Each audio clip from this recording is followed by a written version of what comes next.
Hey, it's me, Bad Bee, I'm back. Today I thought I would talk about one of the worst things that could happen to a motorcycle rider. So aside from obviously dying in a crash or getting really hurt in a crash or hurting someone else in a crash, the other worst thing would be that your motorbike gets stolen. So I don't know if you've been following along, but it has been a journey trying to get my bike. Okay, so first it was the cancer, but then trying to get my bike from Japan to Australia, getting it registered, all of that. It took a while. I think I had it registered for 2 months. Yeah, not even 3 months, 2 months. We decided to go on a holiday. We didn't want to just keep it in the garage here because there's a chance it could get stolen and we wouldn't be here. So we thought, what's the safest thing that I could do for my bike? Well, put it into storage, right? Wrong. So even though it was a lockable storage facility with a huge gate that you need a code to get into, it got broken into. I'm not even kidding. I land and a few hours later, we got an email from the storage facility that said, "Oh, please call us back. We've had a break-in and it looks like a motorbike was stolen." Are you me? I've had a pretty tough year. Can it get any worse? Turns out, yes, it can. Luckily, I put an AirTag into the seat of my bike just in case something like this would happen. I could see where the bike was.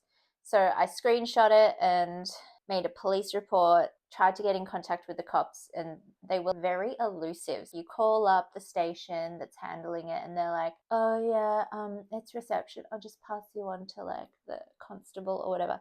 Finally get through and they're like, "Yeah, we're looking into it." Oh, come on, man. This is serious. Time is of the essence. I could see exactly where it was. And then I saw that it had moved. It had been in 3 properties. So I knew exactly which 3 properties.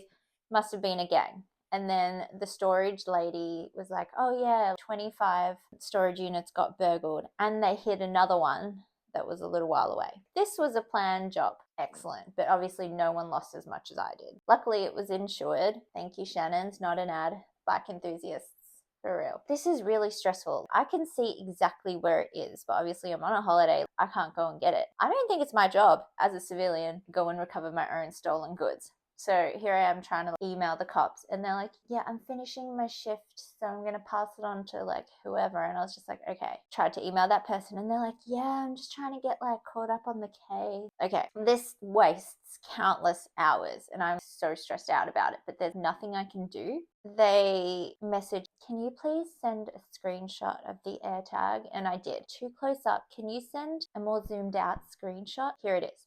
And they're like, "Oh yeah, it's too zoomed out. Can you send a zoomed in screenshot?" So I send it. Oh my God, I'm constantly sending screenshots. And they're like, "Yeah, tell us if the bike is on the move. It will be too late if I tell you when the bike is on the move. I want you to do something about it now while we know where it is and before they have discovered the AirTag." A whole day goes by. Okay, it's still there. It's still there. Asking for updates. They keep changing shifts and it's like, "Yeah, I'm going to pass you on to like this person." Oh my God.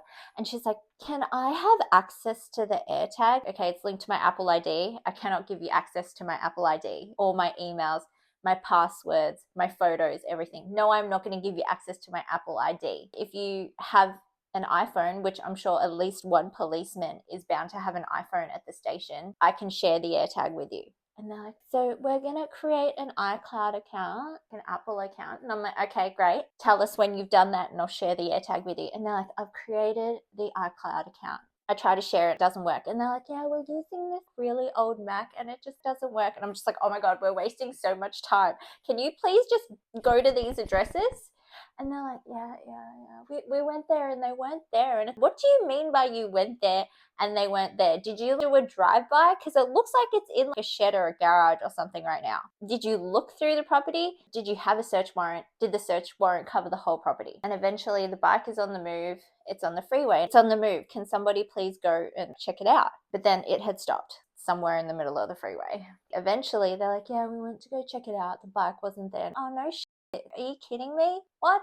And they're like, "Yeah, is this your AirTag?" I'm like, "Yes, it's my AirTag." Great. In the 2 days it has taken you to do nothing, they discover the AirTag. What can they do with the bike? They can't ride it because they don't have the key. They can't sell it because I don't know how many of this type of bike there are. I import it and they don't make it anymore. all of the mods as well, the VIN number, it will be very recognizable that it's stolen. There's nothing they can do with it. I spoke to the guy at Ducati, and it turns out the bike rebirth market is massive. The second it gets stolen, it would be taken apart and dismantled within 24 hours, shipped overseas. In both cases, there's nothing you can do, and it's gone. It's in the wind. I'm devastated because, okay, it's insured for the purchase amount of the bike. All that money I paid bringing it over from Japan, all the mods I made to it. I kept it in such good condition. It was my bike. It's devastating. It's weird though. Okay, when I wanted to open a policy with them, they were really responsive and picked up straight away. But if it's about a claim, you have to be on hold for an hour each time,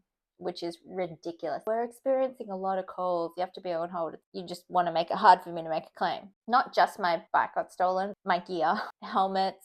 I had 2 Shoei GTA helmets, one that had the center in it. The Japan one, I don't know why it's not compliant here, so I had to buy an Australian one. My Nox armor type mesh jackety thing, which they don't make anymore. Boots, gloves. I went back to the storage place, and she's like, yeah, did they recover your bike? And I was like, no. Cops did nothing. I kept having to email them, and they were like, yeah, we'll update you. And they just never did. And they did nothing. And by the time I went to go check, they'd found the AirTag. And she's like, oh, I'm so sorry. My boss and I were constantly calling them and asking them as well, and they did nothing. The cops told the storage people that they didn't want to get a search warrant because they didn't want to spook them. So then they lied to me, and they never even went to the property to check it out. Are you me? I'm not surprised. There's this girl I used to be friends with, but she ghosted me when I got cancer. She, oh God, she wanted to be a policeman.